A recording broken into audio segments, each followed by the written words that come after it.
first of all, thank you for speaking for srbijadanas. It's our privilege to talk to you, Profesor Dejvid Glas.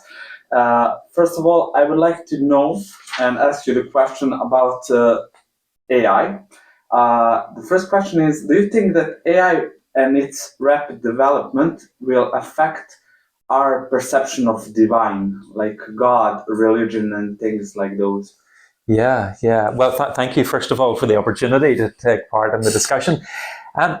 Yes, I think it could. And I think there are certainly influences within the field of artificial intelligence by some leading figures, actually, who are advocating a view of AI that in some ways is similar to a religious one, a sort of secular religious perspective almost.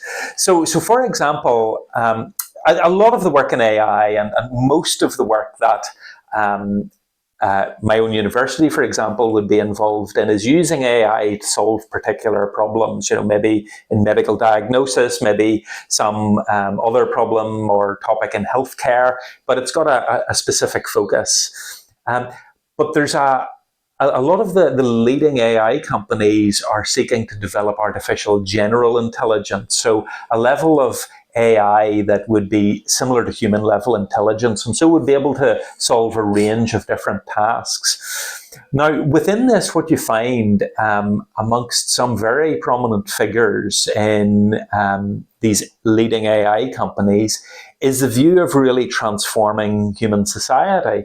And so they want to tackle some of the biggest challenges for humanity in terms of in terms of medical applications. I mean, and that's a great thing to do with the technology. But one of the things that they would like to do here is to enable us to live longer through the use of AI and biotechnology. And some of these figures are also speculating about how we could live forever, how we could become immortal. Now, of course, this is very speculative, but their idea is that maybe we could upload our minds digitally. So we could take a sort of digital copy of our minds and upload them. Now, I don't think this is feasible at all, but there are people who are investing in this sort of development. So they want to at least enable us to live longer, potentially in the distant future to achieve something like immortality. And they also, in some of these developments, would like to enhance our human capabilities. So again, through the use of AI and biotechnology to give us new, almost godlike capabilities. So here we're seeing a link between AI and transhumanism to basically upgrade humanity to a new level and give us new abilities. And so when you see, for example, Elon Musk's Neuralink that are developing technologies, some great technologies, by the way, to help people with various disabilities, but using these technologies to enable us to control devices by reading our minds, just by thought. Here I think we're seeing steps to address fundamental human problems, to try to achieve something like immortality, to change humanity and give us new godlike powers. It becomes almost like a secular religion for some people. And so I think this is raising really interesting and important questions for how we think about the divine, how we think about God, how we think about humanity. So yes, I think AI is raising all sorts of interesting questions about these sorts of topics. One of the questions that are popping up in my head right now is, what about soul, free will, and conscience? Yeah, absolutely. So one of the things, and this has been of great interest to me because I've been very interested in science and religion in general, but specifically in these kinds of topics. And so I have focused really in terms of these questions on consciousness, on whether AI could have a mind similar to humans. I think there are a variety of reasons for thinking that is impossible, that simply won't happen, because what I would argue that what we find in AI is a very good simulation of human intelligence, but it's just a simulation.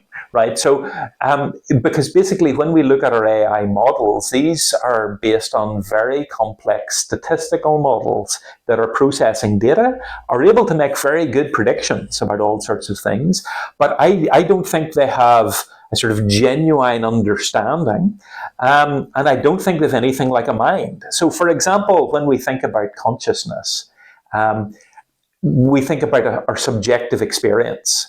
So our feelings, our emotions, when we feel pain, for example. It seems to me that all of that would be completely lacking in AI. What AI is doing is simulating these kinds of things. It's not, so simulating human behavior, simulating intelligence, and can do that very effectively, but we've got to distinguish between simulation and the reality, the thing that's being simulated. And I think the two are different, just as we simulate the weather, but that's totally different from the real weather. So simulating human intelligence and behavior is very different from that real human intelligence, and certainly very different from human experience and consciousness. Yeah, I have a feeling that using AI and rapid growth of it, it's kind of humans playing God in some way, little bit. Yeah, so I think one of the things that I think is very important is that we think about our motivations in AI. What is it we're trying to achieve? And I think here we've got to be careful about just developing the technology because we want to be, some particular company wants to be the first to develop human level AI.